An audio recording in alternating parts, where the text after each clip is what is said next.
Hello and welcome to Understand UPSC's Daily Current Affairs Initiative. Currently with me, Rahul. As you know कि 3 segments होते हैं हमारे daily discussion के। पहला segment coat वाला होता है, मैं जिसमें आपको कोट ब्रेक करने को बोलता हूँ, उसमें से कीवर्ड्स आपको निकालने हैं, देन कीवर्ड्स को कमेंट सेक्शन में लिखना है एंड एक relevant example regarding that proverb that quote आपको लिखना होता है। एंड सेकंड पार्ट जो मोस्ट इंपॉर्टेंट पार्ट है, जिसमें हम डेली न्यूज़पेपर डिस्कशन करते हैं, जो इंपॉर्टेंट आर्टिकल्स मुझे रेलिवेंट लगते हैं उसको हम डिस्कस करते हैं। And the third part is the dimension factory, जहाँ पे मैं आपको पार्ट वाइज मैनर में कैसे मेंस का आंसर, एज यू नो के मेंस के आंसर मोस्टली जो आंसर्स आपको लिखने पड़ते हैं 150 वर्ड्स एंड 250 वर्ड्स में, तो एकदम से 150 वर्ड या 250 वर्ड जब आपको लिखने को मिलता है तो उसमें सब पार्ट्स होते हैं, हेडिंग्स कैसे देना है, तो ओवरऑल वो बहुत ही ज़्यादा ओवरवेलमिंग होता है। एक बच्चा जो डायरेक्ट प्रीलिम्स की तैयारी कर रहा है, he gets a chance to write an answer, तो उसके लिए डिफिकल्ट होता है और बच्चों में एक इनर्शिया वो पैदा हो जाती है। तो हमारा जो ये करंट अफेयर्स इनिशिएटिव है यूनिक है इसी सेंस में कि मैं यहाँ पे पार्ट वाइज मैनर में डायमेंशन ब्रेक करना भी सिखाऊंगा एंड थोड़ा थोड़ा डेली लिखना है, थोड़ा थोड़ा डेली ब्रेनस्टॉर्म करना है एंड ये कलेक्टिवली कैसे आपको हेल्प करेगा फर्दर। आप बस प्रीलिम्स की तैयारी नहीं कर रहे हो, साथ साथ मेंस की भी तैयारी कर रहे हो, जो ये आप इनिशिएटिव आपको देता है। सो डायमेंशन फैक्ट्री को पहले ही मैं इंट्रोड्यूस कर चुका था एंड मल्टीपल अप्रोचेज बताए थे, बट आज कह सकता हूँ कि फॉर्मल डे 1 है एंड इस डायमेंशन फैक्ट्री का सबसे यूनिक पार्ट ये है कि मैं इसमें टॉपर्स की कॉपीज यूज करूंगा। जैसे आज का जो क्वेश्चन है ना, उसका पहला पार्ट आज हम डिस्कस करेंगे और ये शुभम कुमार सर हैं, all India rank 2020, all India rank 1 2020 जो ईयर है उनके हैं, तो उनका ये आंसर उन्होंने कैसे लिखा और हम कैसे लिखेंगे, और हम अगर लिखेंगे तो और कैसे इंप्रोवाइज कर सकते हैं उनके आंसर्स को देखते हुए। एक तो उनके आंसर्स में क्या अच्छी चीजें हैं उसको हम देखेंगे पहले खुद से ब्रेनस्टॉर्म या लिखने के बाद, एंड देन अगर उसमें और भी इंप्रोवाइज हो सकता है तो वो भी हम सीखेंगे, ठीक है, जो आज मैं आपको करके दिखाऊंगा।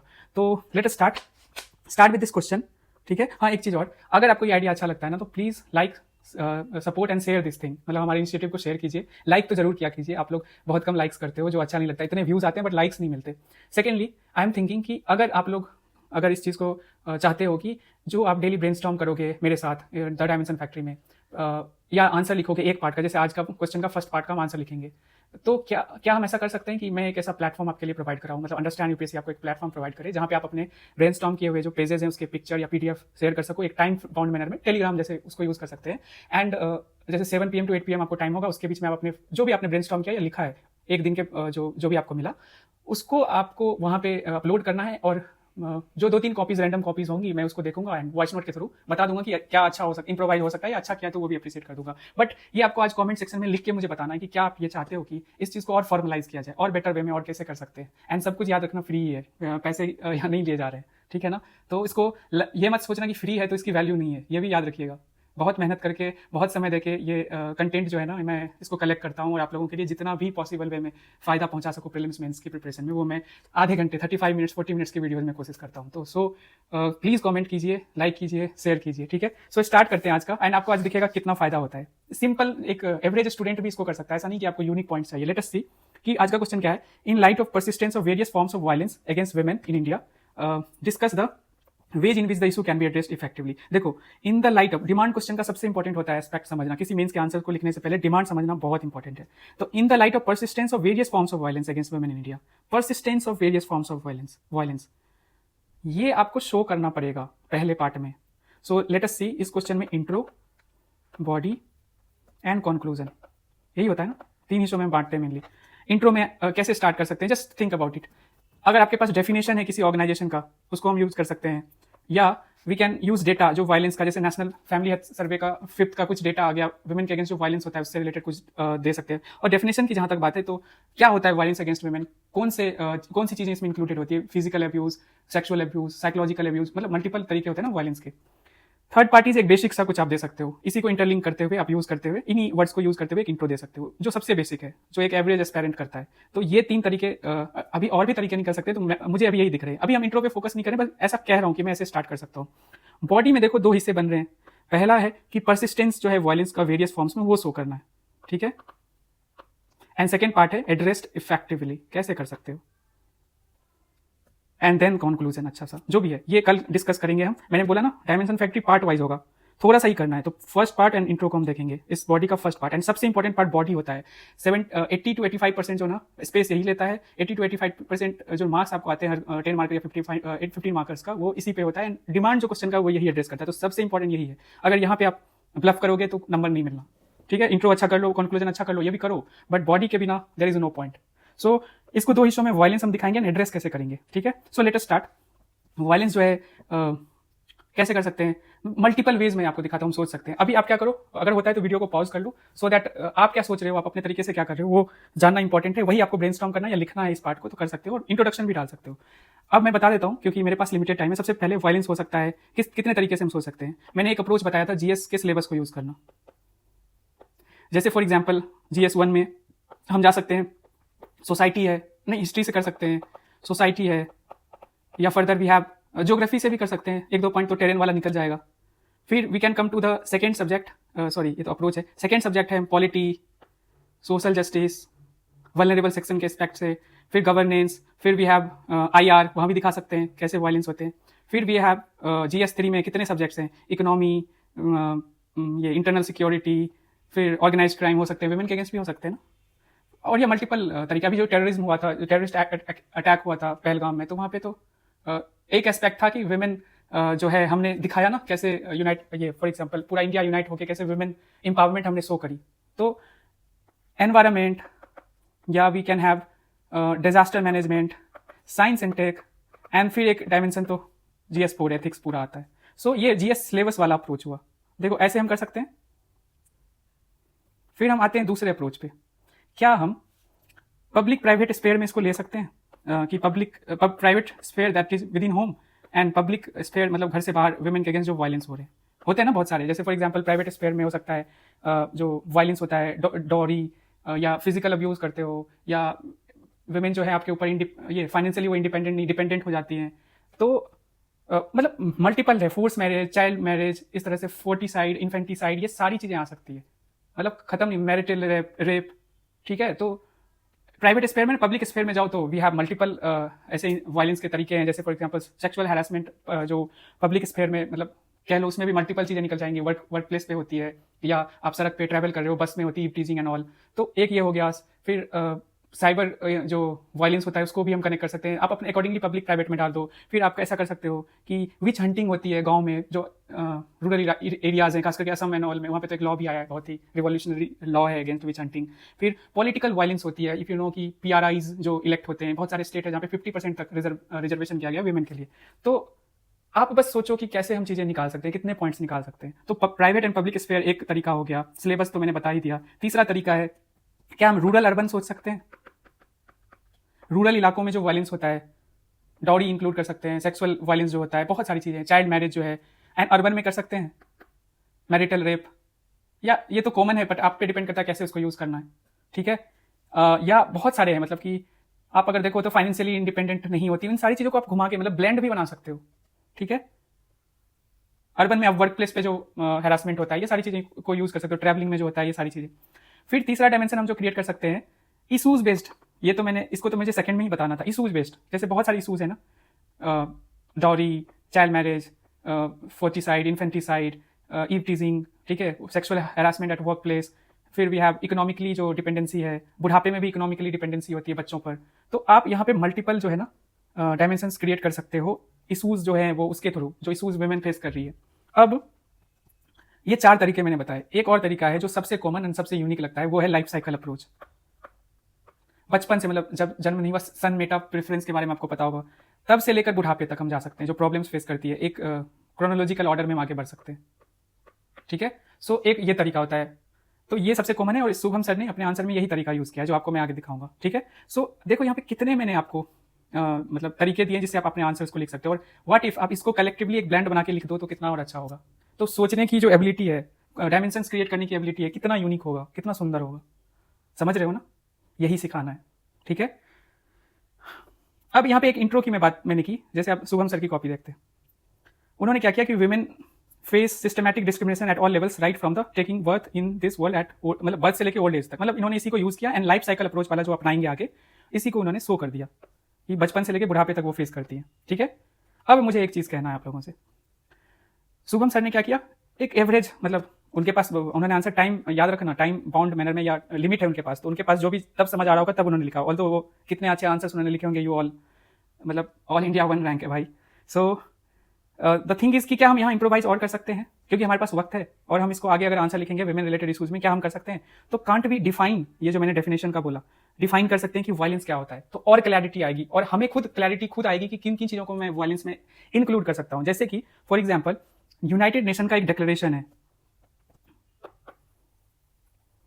यूएन का एक डिक्लेरेशन है, यूएन का डिक्लेरेशन है DEVAW, declaration on elimination of violence against women 1993।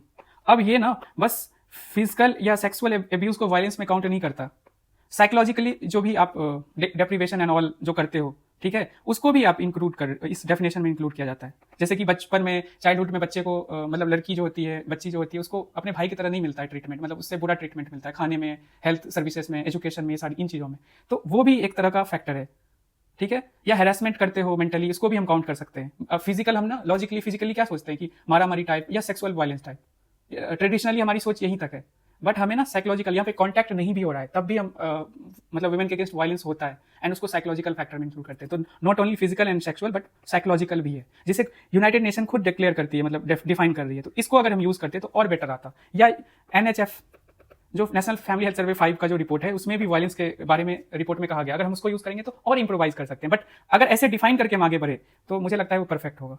तो यहाँ पे और इंप्रोवाइज करने की, जैसे मैंने बात कही थी ना, और क्या कर सकते थे, तो ये हम अगर इंक्लूड कर ले तो शायद हमारा इंट्रोडक्शन और बेटर हो जाएगा। और तो उन्होंने बहुत अच्छे से लिखा है। अब हम आते हैं इनके अप्रोच पे कि violence forms of various forms of violence. अब देखो उन्होंने बचपन में क्या फीमेल इन्फेंटिसाइड, फिर इन्फेंट, देखो एक चीज देखो, हंगर प्रॉब्लम जो है ना, इन्फेंट जब होता है तब भी बच्ची के साथ होता है, चाइल्डहुड में भी होता है। तो देखो एक ही चीज को इन्होंने दो अपने कह सकते हैं दो जो बॉक्सेस बनाए जिसमें चीजें इंक्लूड की है, उनको यूज करते हुए एक में ही ऐसे कितने अच्छे से ये प्रेजेंटेशन होता है। इन चीजों को थोड़ा थोड़ा नोटिस करना, लिखना तो है ही, बट इन चीजों को नोटिस कीजिएगा कितने इंटेलिजेंटली और स्मार्टली चीजों को सर ने किया है, ठीक है। फिर प्यूबर्टी एज में क्या क्या होता है, लाइफ साइकिल अप्रोच है, फिर मैरिड वुमेन के साथ क्या है, ओल्ड एज के साथ क्या है, ठीक है। सो आप इसको देख सकते हो, बट खुद से पहले करना, देन सर की देखना जो उन्होंने किस तरह से आंसर लिखा है, ठीक है। एंड कल हम इसके कैसे इफेक्टिवली एड्रेस कर सकते हैं सेकंड पार्ट एंड कंक्लूजन को देखेंगे। बट आज आपको ब्रेनस्टॉर्म करना है पहले पार्ट में, जैसे इंट्रो एंड बॉडी का फर्स्ट पार्ट जो है वो लिखना है, ठीक है। So that's it. बताओ ये हेल्पफुल है क्या? ये हम डेली कर सकते हैं और इसको और कम समय में कर सकते हैं। आज तो कुछ ज्यादा एक्सप्लेन किया है और कम समय में इसको कर सकते हैं, that too from toppers copy, जिनके मार्क्स आए हैं अच्छे, जिन्होंने जो प्रूवन है, टाइम टेस्टेड कह सकते हो। So tell me give your opinion, ठीक है। वैसे डेली में क्या करूंगा, पहले कोड, फिर डेली जो सबसे इंपॉर्टेंट पार्ट है newspaper discussion, articles discussion, and then dimension factor पे आऊंगा। ब्रेनस्टॉर्म करना है, अगर आप लोग सपोर्ट करोगे तो वो जो ब्रेनस्टॉर्म होगा, just give me a minute, record, okay. So वो जो ब्रेनस्टॉर्म होगा उसको हम टेलीग्राम पे भी, अभी मेरी टीम से बात नहीं हुई, बट आप लोग अगर सपोर्ट करोगे, in that case I can talk to our team, and एक मीडियम होगा जिसपे आप लोग अपने आंसर एक टाइम बाउंड, मतलब टाइम फ्रेम दूंगा, 7 to 8 PM या 8 to 9 PM ऐसे कर सकते हो। एक दो आंसर मैं देखूंगा, रिव्यू कर दूंगा, एंड इससे सारे बच्चों को फायदा मिलेगा, ठीक है। एंड यही है आज का।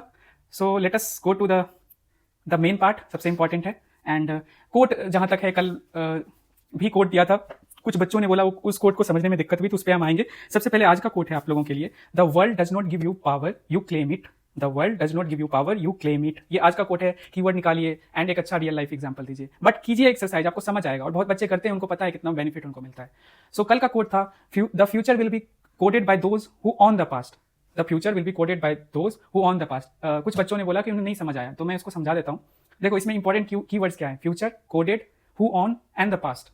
ऐसे कर सकते हैं। फ्यूचर क्या होगा, कीवर्ड के हिसाब से जाए तो इसको कैसे ब्रेक कर सकते हैं, symbol of progress, possibilities, uncertainties भी आ जाएगा। फ्यूचर में ऐसे ही सोचते हैं ना। कोडेड का मतलब क्या होगा, डिजाइंड, स्ट्रक्चर्ड, कौन करेगा, कौन करेगा।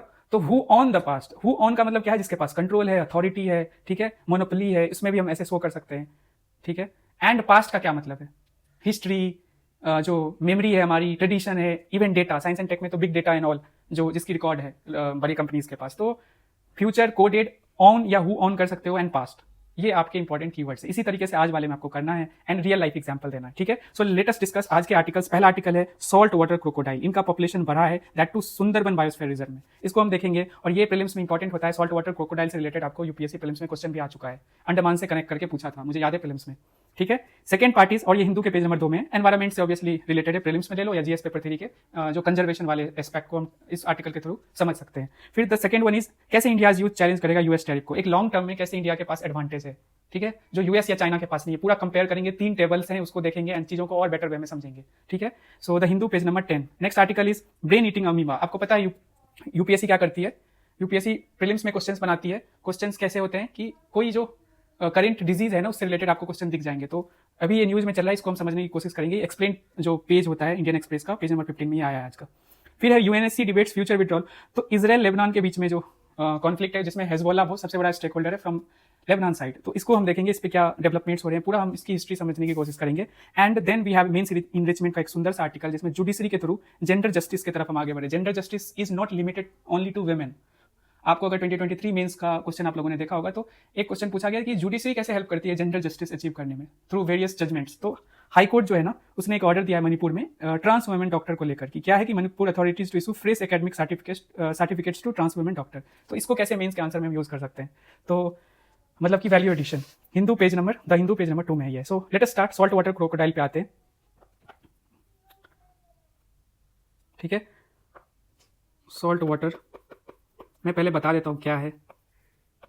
तो ये दुनिया का सबसे बड़ा रेप्टाइल है, ठीक है। 20 फीट तक लेंथ होती है इसकी एंड 1000 केजीज तक वेट होती है, ठीक है। मैं फिर से रिपीट कर रहा हूँ, salt water crocodile is largest reptile, ठीक है, लिविंग रेप्टाइल दुनिया का।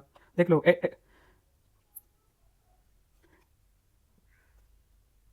Is the largest of all crocodilians and the largest reptile of the world. दिख रहा है, ओके। सो ये हाइपर कार्निवोरस, मतलब कि एक होता है कार्निवोरस, उससे भी ऊपर। ऑब्वियसली इतनी बड़ी बॉडी है तो ज्यादा वो खाएगा, और मतलब किल करके या डेड जो बॉडी है उसको खाएगा।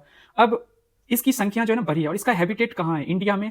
3 इंपॉर्टेंट लोकेशंस हैं, वेस्ट बंगाल, ओडिशा एंड अंडमान निकोबार। मैंने बोला अंडमान एंड निकोबार आइलैंड से क्वेश्चन आया था सॉल्ट वाटर क्रोकोडाइल से रिलेटेड प्रीलिम्स में, ठीक है। सो द थिंग इज कि अभी हमें फोकस करना है सुंदरबन बायोस्फीयर रिजर्व। आपको पता है सुंदरबन बायोस्फीयर रिजर्व के बारे में? कहाँ है? वेस्ट बंगाल एंड बांग्लादेश के साथ, मतलब जो मैंग्रोव फॉरेस्ट है, या कह लो दुनिया का सबसे बड़ा डेल्टा सुंदरबन, वहीं पे ये लोकेटेड है। एंड इसके अंदर छोटे छोटे बहुत सारे प्रोटेक्टेड एरियाज हैं सुंदरबन डेल्टा के अंदर। तो one of the protected areas जो है वो है भागवतपुर क्रोकोडाइल प्रोजेक्ट, ठीक है। तो ये यहीं पे ये सर्वे की गई है by the Bengal state government, state forest department जो है, ठीक है। और सर्वे में क्या पता चला है? सिंपल है कि SBR has been found to be the just give me minute, कहां से हम स्टार्ट कर सकते हैं? हाँ, हैचलिंग्स का सिंपल मतलब है, कुछ कीवर्ड से आपको समझ आएंगे। जो इंप्रूवमेंट दिखा है ना हैचलिंग्स में स्पेशली दिखा है। अब हैचलिंग्स का क्या मतलब है कि sir just give me a minute, 1 minute दे दीजिए मुझे।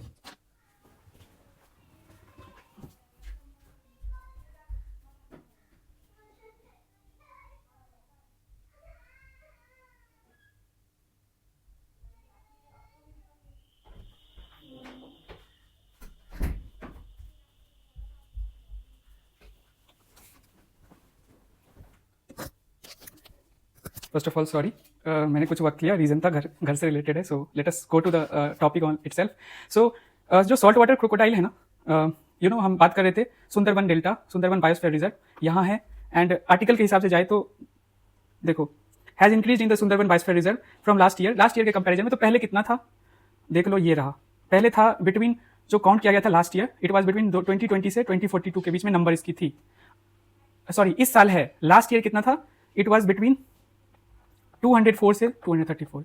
हमें यहाँ पे इतना नहीं समझना है क्या है कैसे है। एक चीज बस देख लीजिए कि वेस्ट बंगाल जो गवर्नमेंट है ये इनिशिएटिव ला रही है, इनिशिएटिव ला चुकी है 1976 से क्रोकोडाइल, जो सॉल्ट वाटर क्रोकोडाइल है उनके कंजर्वेशन को लेकर। तो उसी का एक मतलब कि अच्छा पॉजिटिव असर दिखाई कि इनके नंबर बढ़ रहे हैं, और ये सर्वे में दिख रहा है। और एक और कुछ डेटा है इससे रिलेटेड, मैं बता देता हूँ। तो आपको पता है कि सबसे बड़ा ये रेप्टाइल है, largest reptile in the world, up to 6 to 7 meter. And बस बंगाल में नहीं है, उड़ीसा, अंडमान निकोबार आइलैंड्स में भी है। हैबिटेट क्या होता है? Rivers, swamps, estuaries and mangrove ecosystem, यही सुंदरबन तो यही है।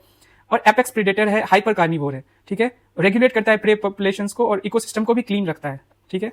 देयर आफ्टर वी हैव जो इसका IUCN पे स्टेटस है, तो रेड लिस्ट में आता है, लिस्ट कंसर्न है, ध्यान रहे, मतलब IUCN रेड लिस्ट में लिस्ट कंसर्न है। एंड साइट्स पे अपेंडिक्स 1, मतलब कि इसके ट्रेड से रिलेटेड है, इस पे सबसे ज्यादा प्रोटेक्शन अपेंडिक्स 1 में दिया जाता है, जो इसको दिया जा रहा है। वाइल्ड लाइफ प्रोटेक्शन में भी सबसे ज्यादा प्रोटेक्शन इसको शेड्यूल 1 में रख के दिया जा रहा है। की जो फाइंडिंग है, जैसे हमने नंबर की बात करी, लास्ट ईयर की तुलना में इतना बढ़ा है ये। एंड ब्रेकअप की बात की जाए, मतलब जितने भी पॉपुलेशन है उसको अगर ब्रेक किया जाए तो 125 एडल्ट्स हैं, 88 जुवेनाइल्स हैं एंड 23 हैचलिंग्स है। ये सबसे इंपॉर्टेंट है हमारे लिए। क्यों ये इंपॉर्टेंट है? इंपॉर्टेंट होने का रीजन है कि नए बच्चे, मतलब क्या होता है हैचलिंग का मतलब? जो क्रोकोडाइल अंडे देती है ना, मतलब उससे जो न्यू बॉर्न निकलता है उसको हैचलिंग्स बोलते हैं। तो उनकी संख्या ज्यादा दिखी है, तो that's why it has been seen that की एक पॉजिटिव साइन है। ओके, सो हम चलते हैं फिर दूसरे आर्टिकल पे। सेकेंड आर्टिकल ये है, how India's youth can challenge US tariffs. So इस आर्टिकल को हम पहले इस पे चलते हैं। 3 टेबल से समझ सकते हैं, जो मैंने पहले ही बोला। पहला टेबल है कंपेयर करना टैरिफ जो इंडिया और दूसरे कंट्रीज पे लगाया यूएस ने, वहां पे इंडिया के पास डिसएडवांटेज जो है उसको हम देखेंगे। सेकंड टेबल टॉक्स अबाउट कि चाइना इंडिया का जो कंपैरिजन है वर्ल्ड में मैन्युफैक्चरिंग को लेकर, हम कितना एक्सपोर्ट कर रहे हैं उसका कंपैरिजन है। And the third part is कि हमारे पास कैसे यूथ इतने संख्या में है उसका एडवांटेज है। मतलब कि अगर हम कंपेयर करें चाइना के साथ एंड जो हाई इनकम कंट्रीज है दुनिया की, जिसमें यूएस इंक्लूडेड है, उसके साथ कंपेयर करें कि 2050 तक हमारी क्या मतलब कि पॉपुलेशन होगी, उस बेसिस पे मतलब कि जो यूथ की पॉपुलेशन है 15 to 29 ईयर्स की, वो कितनी होगी। तो ये 3 टेबल्स हम देखेंगे। सो लेट अस स्टार्ट पूरे आर्टिकल को देखते हैं।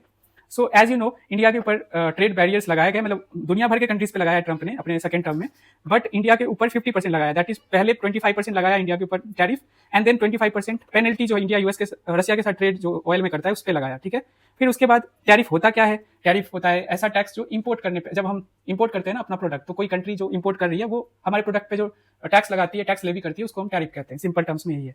अब देखो इंडिया के पास डिसएडवांटेज कैसे हैं, तो जस्ट सी पहले कंपैरिजन टेबल 1 में देखते हैं कि 2025 9 अप्रैल को कितना टैरिफ लग रहा था इंडिया पे, 26%, एंड चाइना पे 145 मतलब 145% टैरिफ लग रहा था, वियतनाम पे 46, बांग्लादेश पे 36 जो हमारे कॉम्पिटिटर्स हैं, एंड थाईलैंड पाकिस्तान इतना इंपॉर्टेंट नहीं, हम यहाँ फोकस करते हैं। देखो सिंपल है, अगर इंडिया के प्रोडक्ट पर 50% टैरिफ लग रहा है, तो हम जो प्रोडक्ट बेचते हैं 100 रुपए का, जैसे सपोज इंडिया जो है ना यूएस में एक प्रोडक्ट 100 रुपए में बेच रही है, अब उसको यूएस डॉलर में आप अकॉर्डिंगली कर लो, मैं समझा देता हूँ जो कि यहाँ समझाया गया अच्छे से। तो 50% टैरिफ का मतलब है कि 50 रुपए और एक्स्ट्रा कोई खरीदेगा यूएस में तो उसको 150 रुपए लगेंगे, 150 रुपीज लगेंगे खरीदने में। वहीं जो बांग्लादेश पे टैरिफ है वो 20% है, वियतनाम पे 20%, तो जो वियतनाम से वही 100 रुपए का प्रोडक्ट बिकेगा इन यूएस, तो उसको 120 रुपए में 20% टैरिफ की वजह से लगेंगे जो खरीदेगा वहाँ। तो देखो 30 रुपए का फर्क है, ऑब्वियसली सस्ता लोग खरीदेगा, तो इंडिया यहाँ कॉम्पिटिटिवनेस इंडिया की कम हो जाती है ना, तो इस टैरिफ की वजह से। तो ये इशू आ रहा है हम कंपेयर करें तो, ठीक है। अब हम आगे बढ़ते हैं, just give me a minute. Okay, अब इस टैरिफ को ना कंपेयर किया गया है चाइना का, क्या चाइना के पास लेवरेज है, इंडिया से कंपेयर किया गया है, और ये टेबल 2 में भी दिखता है। अब इस सिंपल है कि चाइना के पास स्ट्रेंथ है, मतलब कि इनॉर्मस स्केलिंग, मतलब प्रोडक्ट बहुत मास नंबर पे वो बना सकता है, उसके पास एबिलिटी है, मैसिव इंफ्रास्ट्रक्चर है, एंड ग्रोइंग टेक्नोलॉजिकल कैपेबिलिटीज है, जो चाइना के पास है हमारे पास नहीं है, हमारे पास लिमिटेड मात्रा में। चाइना ने एस्टेब्लिश किया है inaccessible lead to in several industries, it shares the global exports 36.3% in textiles and clothing and 24.9% in machine and electrical equipment. देखो टेक्सटाइल एंड क्लोथिंग में पूरे दुनिया में 36.3% अकेले चाइना कर रहा है। देखो यहाँ इंडिया 4.4%, ये 2022 का डेटा है। फुटवेयर में 40.9%, ये लेबर इंटेंसिव काम है दोनों, यहाँ 1.7%। आपको पता है कि प्रीलिम्स में ऐसे क्वेश्चन आते हैं कि इंडिया सर्विस में कितना एक्सपोर्ट करता है, परसेंटेज, इस पे क्वेश्चन बनते हैं, तो इसलिए ये डेटा वाला सबसे इंपॉर्टेंट मुझे नजर आता है। थर्ड थिंग इज केमिकल्स की बात करें तो 2.6% एंड यहाँ 10.7%, तो बहुत बड़ा डिफरेंस है, चाइना बहुत लीड ले रहा है।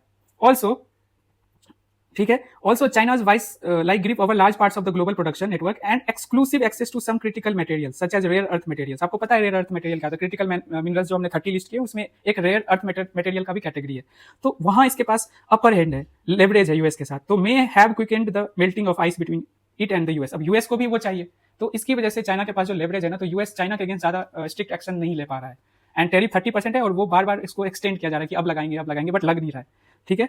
सो हमारे पास एक ही है लो वेजेस, बट इस पे हम कितना कर पाएंगे, मतलब चाइना हमसे इसमें बहुत आगे।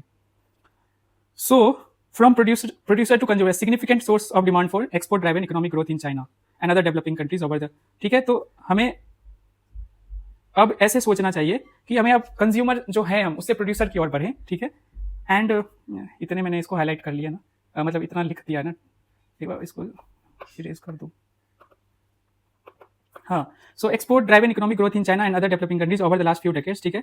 However, the purchasing capabilities of developed countries have been going downhill। देखो ये भी एक खतरा है कि जो डेवलप्ड कंट्रीज हैं, ऑलरेडी डेवलप, उनकी परचेजिंग पावर घट रही है, and while the due to their ageing, देखो पॉपुलेशन जो है उनकी एज बढ़ रही है। अब देखो जैसे for instance we have third जो टेबल है उसमें हम देखते हैं कि 2005 में देखो तो वर्ल्ड की जो इस एज की पॉपुलेशन है, मतलब जो नए बच्चे हैं 15 to 29 ईयर्स के, वो इतना है, 2005 की बात है। या अभी देख लो, यहाँ देख लो, हम अभी है 2025 में, तो इंडिया देखो कहाँ है, और ये इंडिया कितना मिलियंस में होगा 2050 में। चाइना हाफ भी नहीं है। देखो ये चाइना के साथ इशू है, उनकी जो लेबर फोर्स है ना वो भी मतलब उनकी एज हो रही है, और यही इंडिया के पास एडवांटेज है जिसके बारे में बोल रहे हैं कि लॉन्ग टर्म में कैसे इंडिया के पास फायदा है और हमें क्या करने की जरूरत है, ठीक है। अब इस आर्टिकल को हम देख लेते हैं ऐसे 50% tariffs impacting a range of Indian goods, ठीक है। अब समरी क्या है, टैरिफ्स इम्पैक्ट क्या है कि हम जो प्रोडक्ट बेचते हैं उस पर, मुझे एक क्वेश्चन आप लोगों से पूछना है, जो टैरिफ लगाया है यूनाइटेड स्टेट्स के प्रेसिडेंट ने इंडिया पे, क्या गुड्स सर्विसेज दोनों पे लगाया है या बस गुड्स पे लगाया है, ये आपको कमेंट सेक्शन में लिखना है, ठीक है। ग्लोबल ट्रेड, जो चाइना का डोमिनेंस है वो हमने बात कर ली। इंडिया स्ट्रेंथ क्या है, यूथ एडवांटेज, ठीक है। India has the world largest, मतलब आउट ऑफ 5 यंग जो पीपल है, इवन आउट ऑफ 5 पीपल भी होंगे उसमें एक तो भारतीय है, दुनिया का सबसे पॉपुलेटेड कंट्री हमें। तो by 2050 while high income countries and China will face ageing population including China, Indian youth will continue to supply skilled labour. और वो स्किल कैसे होगा, अगर हम इसको ट्रेन करें स्टेम में, डिजिटल इकोनॉमी में, हाईटेक सेक्टर्स में, can position India as a global economic player. Policy recommendation ये दिया है, invest in higher education and vocational skills to harness demographic dividend, use the youth workforce as bargaining chip, इसको भी हम कर सकते हैं। जो हम इतने सारे हमारे यूथ जाते हैं उसकी भी कंपैरिजन की गई है, 70 से लेकर अभी तक जो हमारी पॉपुलेशन वहां बढ़ी है यूएस में, तो ये सारी चीजें हम कर सकते हैं। टैरिफ बैरियर्स, तो पॉलिसी रिकमेंडेशन को लेकर भी बोला कि tariff barriers from the US are in immediate challenge है, but India's demographic dividend offers a long term strategic counter balance, बोला ना लॉन्ग टर्म के लिए हम देख रहे हैं अपने यूथ को, हमारा एडवांटेज है with prior investment in youth and skills, यही चीजें जो हमने इधर डिस्कस की। एंड आपको एक मेंस का क्वेश्चन अगर अलग से लिखना है तो ये आप मैंने दे दिया, ठीक है। सो आते हैं थर्ड आर्टिकल पे, ब्रेन ईटिंग अमीबा के बारे में देखते हैं क्या है। सो केरला में ये केस आया आ रहा है फ्रॉम लास्ट फ्यू, अगर देखो ईयर से, मतलब लास्ट ईयर भी था। तो ये डेडली ब्रेन ईटिंग अमीबा जिसका नाम है नाइगेलेरिया फाउलरी, ठीक है, इसका प्रोनाउंसिएशन आप देख लेना, cause the death of 9-year-old child and infected 2 others including a 3-month-old baby in Kerala's Kozhikode district. The infection is called primary amoebic meningoencephalitis, ठीक है, पैम इसको बोलते हैं, ठीक है। इन्फेक्शन का नाम ये है पैम, और अमीबा की वजह से हो रहा है। अब देखो इसकी हिस्ट्री हम पूरा देखते हैं। तो fewer than 500 PAM cases worldwide में सिंस 1965 से, मतलब इतने ही केसेस रिकॉर्ड किए गए, and every continent except Antarctica में रिकॉर्ड किया गया, मतलब इंडिया में ही नहीं पूरी दुनिया में एक्सेप्ट अंटार्कटिका, हर कॉन्टिनेंट में इसको रिकॉर्ड किया गया। इंडिया का पहला केस 1971 में आया है, एंड केरला में मतलब 2016 में आया। अब केरला में 2016 से 2023 के बीच में 8 PM केसेस आए, एंड यहाँ पे थोड़ा सा इशू है, 8 PM केसेस इतने 36 फिर कैसे आएंगे, यहाँ पे इसको थोड़ा करेक्ट कर लीजिएगा।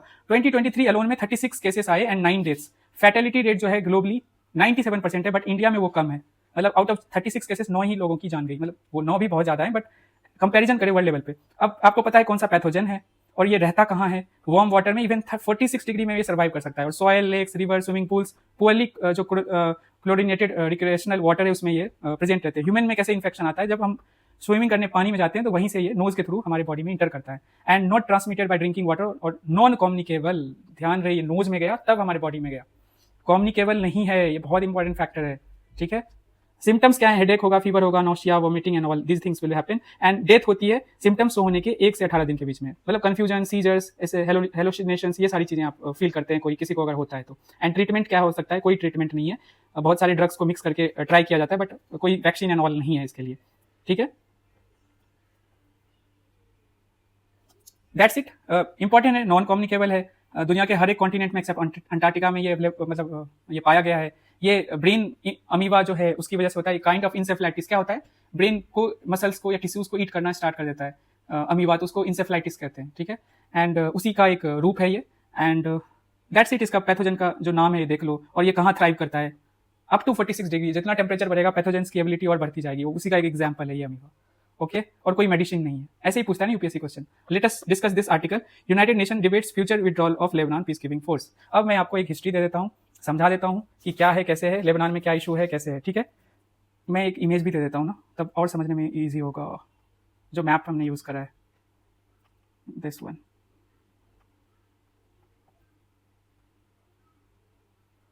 ठीक है, ओके। सो आपको मैं एक हिस्ट्री बता देता हूँ। इजराइल 1948 में कंट्री बनता है, एंड इजराइल मतलब पूरा एक 1948 में देखो तो कंट्री बनता है, एंड पहला वॉर इजराइल अरब फर्स्ट कॉन्फ्लिक्ट 48 में होता है, ठीक है। और इजराइल में जो पैलेस्टीनियन रेफ्यूजे थे वो चले गए इधर की ओर, भागते हैं, उधर भी भागते हैं, मतलब इजिप्ट के साइड भी, हर तरफ भागते हैं, बट इधर भी भागते हैं। और ये लेबनान है, आप लोकेशन देखो, ये लेबनान है ये पूरा, एंड ये इजराइल है इधर, इजराइल के नॉर्थ में लेबनान है और मेडिटेरियन सी है पूरा।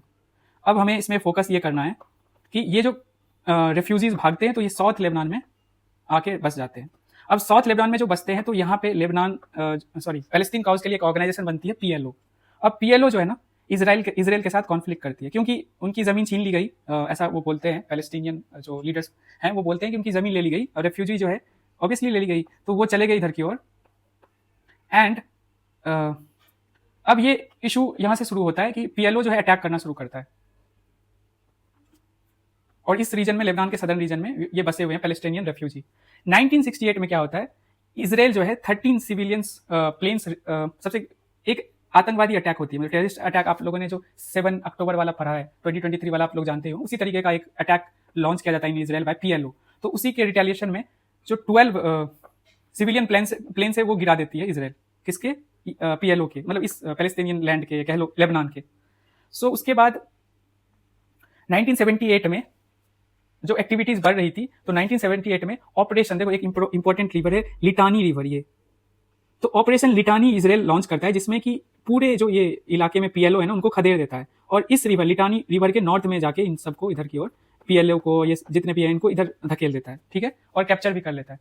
फिर उसके बाद वी हैव 1982 में जो है फुल फ्लेज्ड वॉर होता है लेबनान के साथ इसराइल का, इसी रीजन की वजह से, इसी रीजन में जो कॉन्फ्लिक्ट है, और PLO जो है वो भाग जाती है यहाँ से टूनिशिया। आपको पता है टूनिशिया कहाँ है, लीबिया के बगल में, नदर्न अफ्रीकन कंट्री है। एंड एक नए जो पैलेस्टीनियन कॉज के लिए लेबनान में एक नए इंस्टीट्यूट, बॉडी, पॉलिटिकल पार्टी कह लो, उसकी जन्म होती है, जिसको ईरान बैक करती है, जिसको हेजबुल्ला बोलते हैं। टेररिस्ट ऑर्गेनाइजेशन भी कई लोग मानते हैं, इंक्लूडिंग इसराइल।